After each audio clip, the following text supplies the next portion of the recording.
Welcome to the CEO Crowd Show. I'm your host, Rebecca Nesbitt, and today's conversation is so freaking special to me because we have one of our CEO Crowd members, Shubhada, of the Succeed with Shubhada podcast on the show.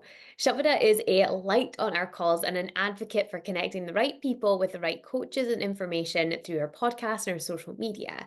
This is the story of a difficult immigration process, an investment gone so wrong, loss, and a new dream of being a TEDx stage speaker that is sure to inspire you. Let's get into it. Shabada, welcome to the show. Thank you so much, Rebecca, for having me here. It's an honor to be here. And I would also like to mention that all this while, as a podcaster, I have been interviewing all of them, but it's the first time that I'm being interviewed in this podcast. So thank you so much for this. Oh my gosh, that's so fun. I didn't know that. Well, my darling, honestly, welcome. Welcome to your interview where we get to hear so much more about you. Hi, I'm so excited. And I know that you mentioned you're a podcast host, and we're going to get to that in a minute. But I just think that the coolest thing is to get to know someone as they are. So I'd love to hear outside of this world of entrepreneurship where you obviously have your work in data analytics and then you have your podcast hosting. Outside of this world of work, share with us, what does life look like for you? Thank you so much for this question. So, entrepreneurship was initially not a part of my plan, but life took an unexpected turn when I discovered that passion for podcasting. So, it all began in September 2022. And since then, I've been into this world where this journey was filled with enthusiasm and growth. Initially, there were breaks as I navigated with the learning curve, but now that I've found to be consistent in delivering the content. So, my podcast is a labor of love where I wear multiple hats from the content creation to editing episodes and designing the thumbnails for social media. So, that's amazing. And when it comes to like outside of the podcasting, so my professional background, which lies in the data analysis, so currently I'm on a pause from this role since I'm waiting for a work visa. So once everything falls in place, then yes, I'll move into this world of data analysis as well.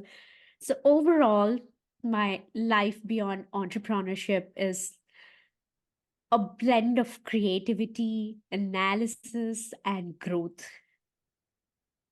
I love that.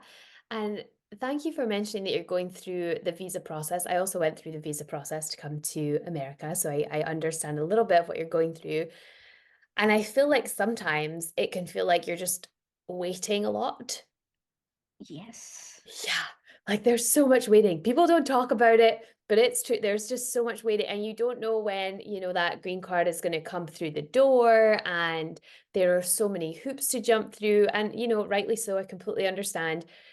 But it does take a long time. So I love that you're filling this time with, like you said, your enthusiasm and your excitement for the podcast.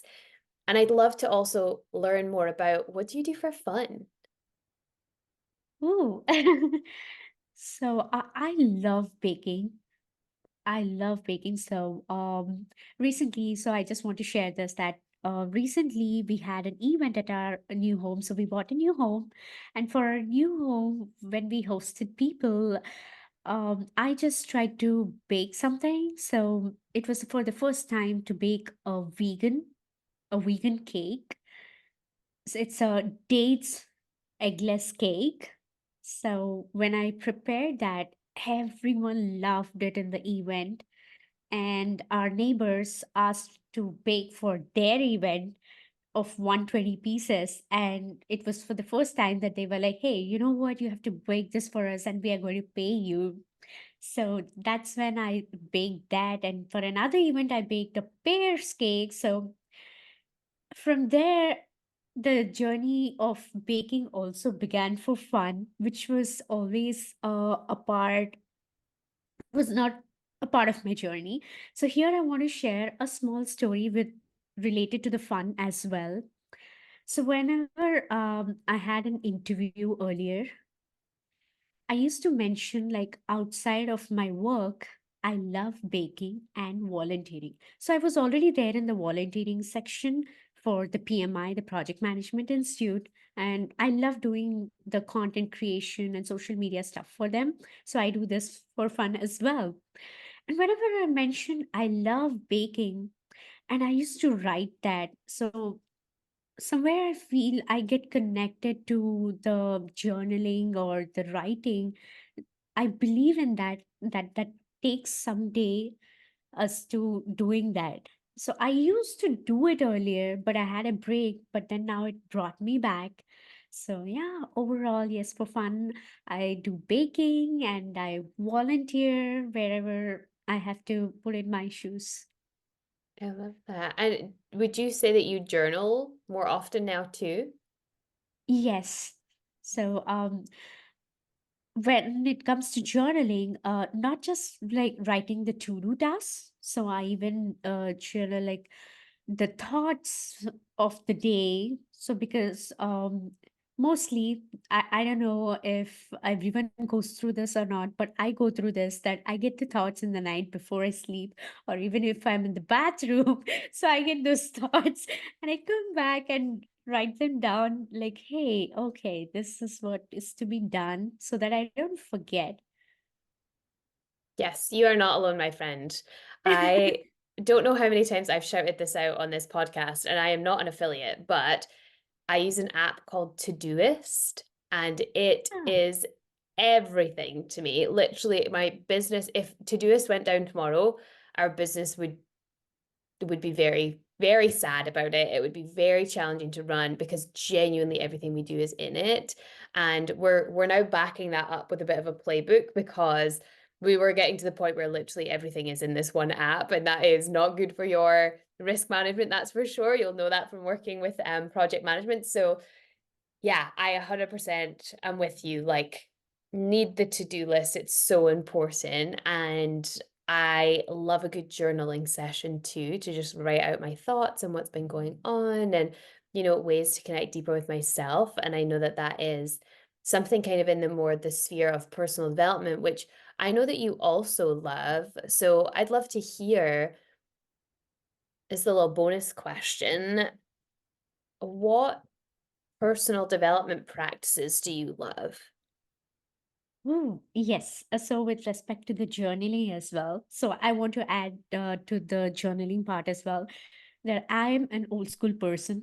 I love writing rather than putting it on the apps because I have read this and even I believe in this as well. Like according to the neuroscientist, a renowned neuroscientist Richard J. Davidson, where he said that the mindfulness or the writing, when we write, it rewires our brain and it improves our the stress or the overall well-being. So it has worked for me as well. So yes, I do the journaling, and apart from that, when it comes to the personal development, yoga, not often, but sometimes, which I need to put into practice, and mindfulness. Yes, I'm mindful of where where to take and what to take rather than just jumping into everything.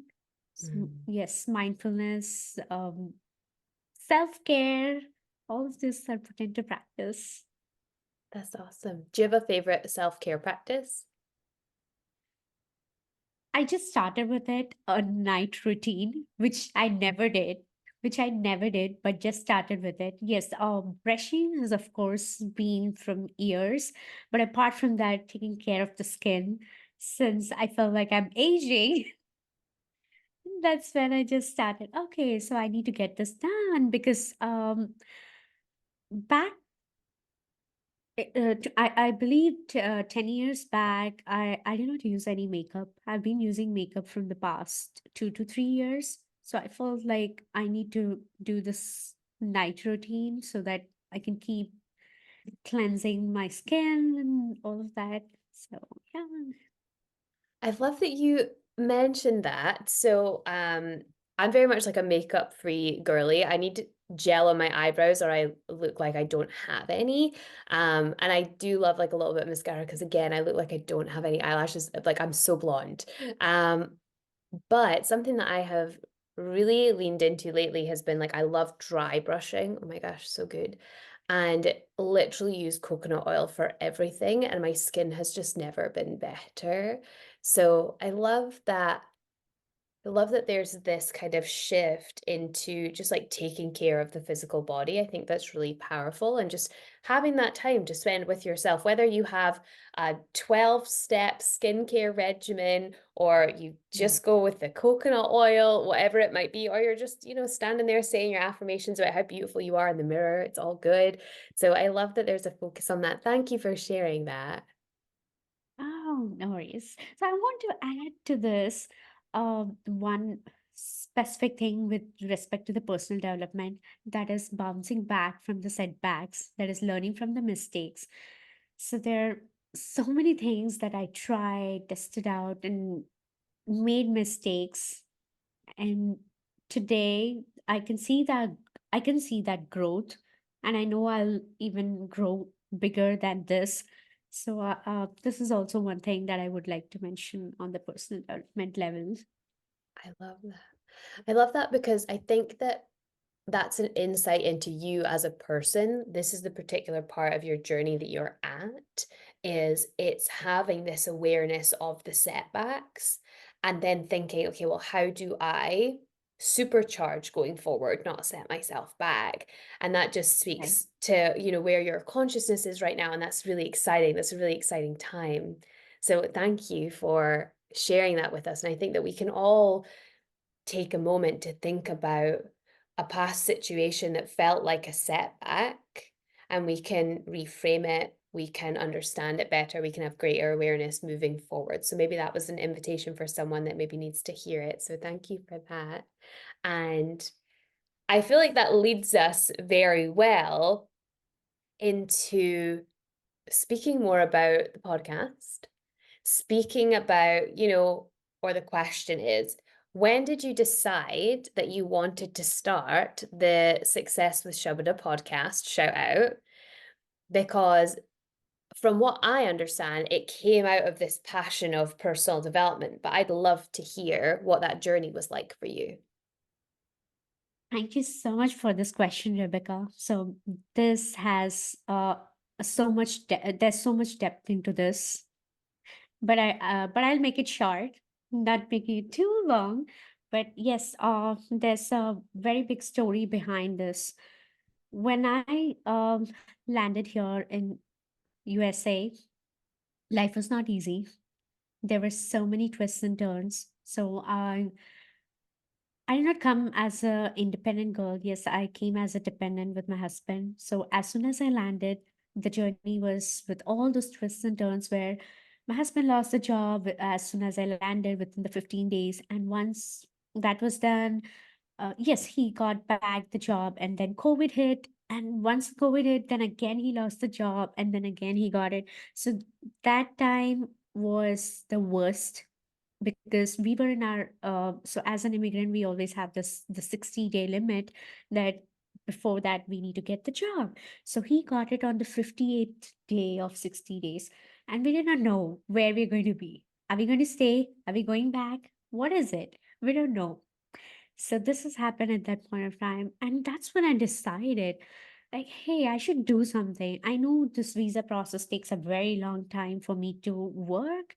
So apart from that, what can I do? How can I get another visa that I could work? And that's when I started exploring the other visas. And that's when I thought, okay, so there's this a work visa for the immigrants called as H1B. Okay, so how can I get this? And when I reached out to some of them, some of my friends and all of them, so one of my friends said, "Hey, you know what? There's this consultancy.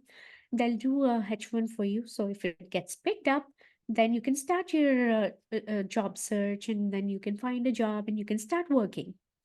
I'm like, okay, who is this? On all of that, I started researching all of it, but I did not do much of the research, and that was a mistake that has happened where I just went blindly, where my blindly trusting my friend.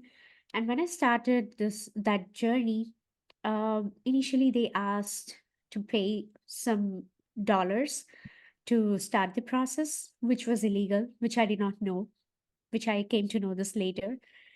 And after that, yeah, luckily I was happy and I was excited that the H1B got picked. So I'm like, oh wow, okay, this got picked. Now I can bring the money back. But things did not go as it was. I did not get the job for some time. So we need to do show up the payroll stuff. And then he was like, oh, you know what? We'll run the payroll, but you have to pay back those taxes of what we pay and what you pay. So that was also going out from our pockets. So we ended up uh, literally $30,000 from our own pockets, burning our pockets with $30,000. And then I got a job, but that did not also work out well with that job. The manager was scrutinizing us a lot. So even that did not work out. And then finally one day I decided, what should I do now? What else? I need to come out of this. And maybe the universe wanted it to happen. All of a sudden I just saw on my phone a coach, career coach, and I was just going through, what is this about? What is coach and career coach and all of this? And that's when I saw her post and all of that. And I decided, okay, let me reach out to her and see how she can help me to get a job outside of this consultancy. I want a full time job. And that's when I went with her, I joined her journey. And then, but at that time as well, there was a loss in the family, my grandfather, but I was not able to go due to this visa thing. I was stuck and I was here. So after that, okay, things were going well, where she introduced me that, you need to do this volunteering stuff, check out what it is about. And that's when I looked out what is volunteering. And apart from that, how can I improve my confidence and my speaking skills? So I joined Toastmasters, I joined these volunteering options, all of it. And then I did my PMP, the project management. And with help of her, we came up with the resume, the LinkedIn, all of that stuff happened. And that's when even at that point of time, I made a mistake of not blocking the consultancy agents. And they saw that I'm looking out a job outside of this. But what good thing happened was, so they got a project from Nike and they knew I'm a jackpot for this. And the the uh the interview was next day, and just the previous day they called me and they were like, "Oh, you know what? Tomorrow there's an interview and you have to crack it." I'm like, "Yes, of course." Because I knew my abilities, because back in India I worked for 5 years, and that's when I got this job from Nike. Yes, I was working for the consultants, but there was no choice. That I was like, okay, I got this for opportunity from the multinational company. So from here I can jump rather than ignoring this. So I started with this journey. So during this journey, I wanted to clear out the personal griefs or the loss which I went, all of that stuff. So I went with a confidence coach, and I wanted to be on a TEDx stage, which is still on my list, the vision board. So that's when I decided to go with her, and I spoke to her about this. Hey, you know what? I want to, come out of this loss and then be on the TEDx stage of what I went through. I don't want anyone else to go through this. So I want to bring out my story. That's when she introduced me to the podcasting. She said, start this, and then you might get all the leads. You'll get to talk to the people and then do the networking, and you can improve your skills and then be finally there on that TEDx stage. So that's where my podcasting journey began. Like, oh, and so how can I start this? Okay, so this is the name, this is the brand name, the brand colors. Okay, so who am I targeting? So the target was, so I went through this journey and the coaches helped me to come out of this, the loss, the pain, all of this stuff. So I started, that's when I decided, okay, so my podcast is all about bringing the best coaches or the experts and the entrepreneurs at one space so that the people out there who are struggling just like me can get that help and achieve their goals. It's beautiful. That's beautiful. I have so many things I want to say because that was just a really hard journey that you went on. So for you to be like here now and smiling and like, but it led me to all of these great things I have now is wild. And I think that some people, when they're in it, they can't see that for themselves. They can't see a day where they're happy again and they're fulfilled and they're passionate about what they do. So thank you so much for sharing that, because I think that it's something we can all be reminded of, is that no matter how hard things are, and things were so hard, and I think that people that haven't been through the immigration system, it's terrifying. Like it's really scary. Like you don't want to do anything wrong. You're like, I'm scared to get a parking ticket. I don't even drive yet here. Like it's so funny. You get so nervous of like really silly things because you're scared that people are going to literally vacate you from your new home. It's terrifying. So to go through all of that extra stress, that maybe if you've not been through the process, I want to highlight it because people won't see it, and then to also have made a huge investment with a company that was illegal and treated you so poorly as well. Oh my goodness. And then to have a loss in like your home country and not be able to go home, that's really challenging.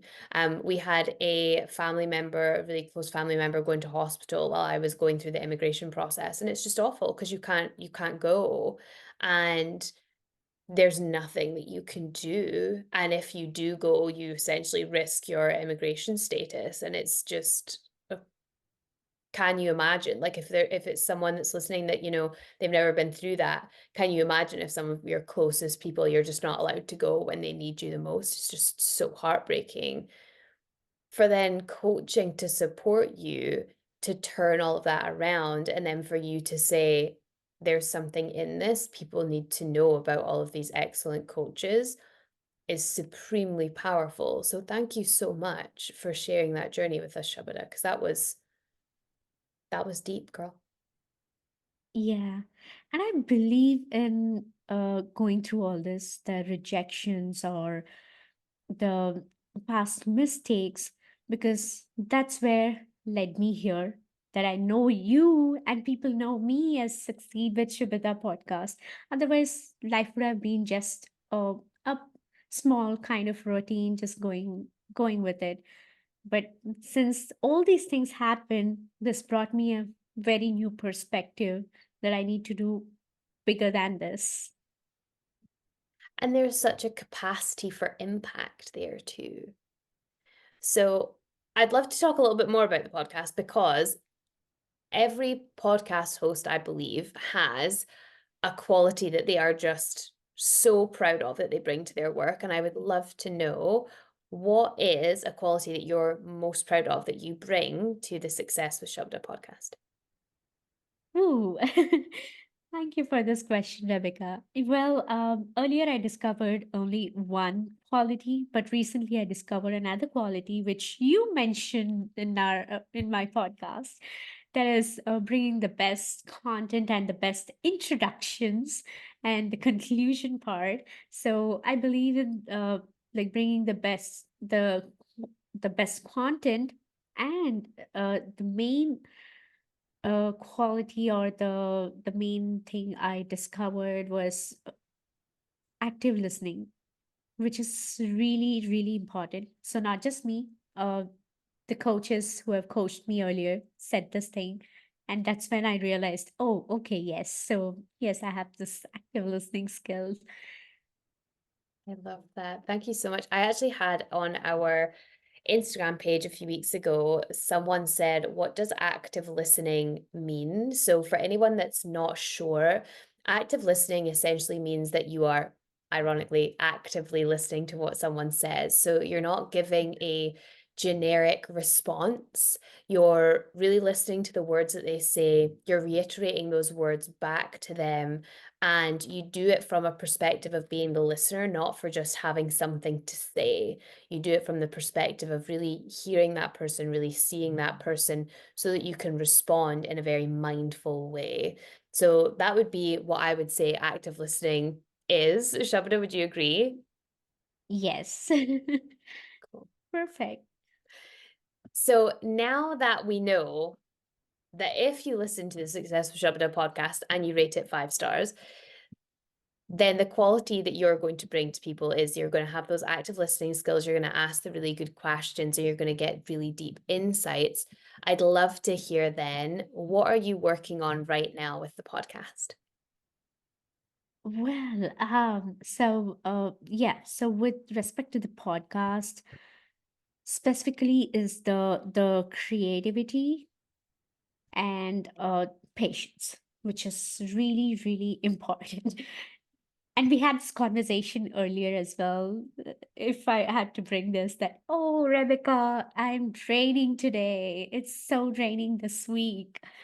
So, yes, so these are the two qualities that I'm most proud of as well, where I got these two qualities from my parents. Growing up, I was surrounded by the creativity. So thanks to my mother, who's a talented clothing designer. So her ability to bring those life stunning designs have taught me to think outside of the box.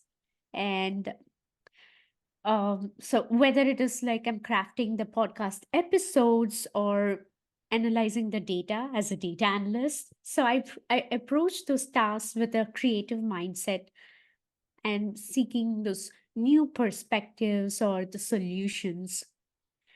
So when it comes to the second quality, there's patience. This quality has instilled in me from by my father, who is an IT professional. So his journey was also not easy. Just like me, even he had a lot of ups and downs. He went through a skin disease, and then in between, he was not able to work because of it. So there were many ups and downs. But one thing that I learned from him is patience, where during that journey he learned a lot. He was at home but still was learning and was waiting patiently, even if it was for very few bucks.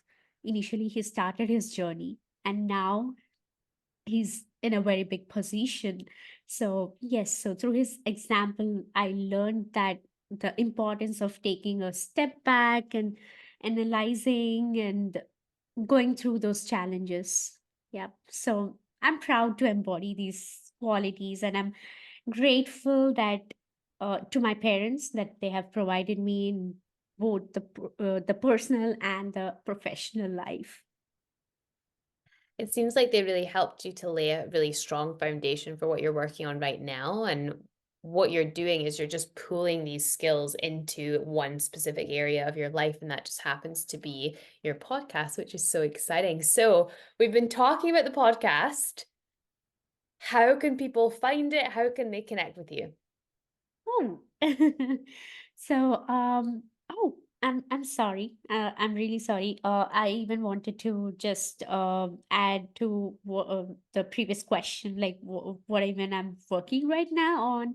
So currently, I am putting out the podcast episode clips on my social media and working on the editing stuff. And apart from that, bringing out the self development tips, like whatever I've been going through all this journey, all of that in the form of the episodes and on social media. So people can check out there. So when it comes to people connecting to me, So, to all the ambitious people out there, you can connect me on Instagram, with the name Succeed with Shubhada, which is also my podcast name. So, I'm available on the social media. So, you can just DM me right away with anything or with respect to, oh, hey, how can I start the podcast? Or, hey, how do you do the edits? And to listen to my podcast episodes, you can check out on all of the podcasting platforms, that is Apple Podcasts, Spotify, Amazon Music, and many more other platforms. That's awesome. Well, thank you so much, Shubhada. For everyone who listens, please go on and, rate that 5 stars, that podcast. I think that, it's the biggest gift for any podcast is that we we share our appreciation for the person that is behind the screen. I think that something that you also articulated slightly earlier, Shubhada, was working on that patience. Like, it can be really trying, and you just never know how much one podcast review is going to mean to someone, or how much one direct message, hey, I listened to you on this podcast and I loved this and this, is going to mean. So I highly recommend that people connect with you. But before we close out, little bonus question, Shabda, is there anything that you want to, any wisdom you want to gift to anyone that's listening right now? Ooh. Yes. So one thing that I've always learned, and as I even mentioned, that it's okay to make mistakes, learn from the mistakes, and that's where we keep growing. And second thing is that to take breaks. It's okay to take breaks. It- No matter whoever says anything to you, hey, what are you doing? Or you're not doing anything, that it's okay. You know well what to do, what works for you. So yes, so these are the two things. Make mistakes, learn from mistakes, take breaks, enjoy your life. I love that. Thank you so much, Shabda. Thank you. Thank you so much, Rebecca, for this opportunity to be here and share my story where no one knows behind the story. They only know me as a podcaster. Oh, so she's sharing the self-development tips and doing the podcasting stuff, but there was so much behind it. And I'm glad that I was able to put this out today on your podcast episodes. Thank you so much for this opportunity. Oh, thank you, Shabda. It's such a gift to get to know you a little bit better as a member of the CEO Crowd membership. It's so cool to be able to invite our members to share their stories, because quite often they are the women that are doing so much for other people that it's like it's time for you to share your story. This is how you're going to get to TEDx, my friends. So I'm just so grateful that we got to spend this time together today. So thank you so much. And to everyone listening, thank you so much for listening. Until next week, we will be over here, both Shabada and I, believing in you.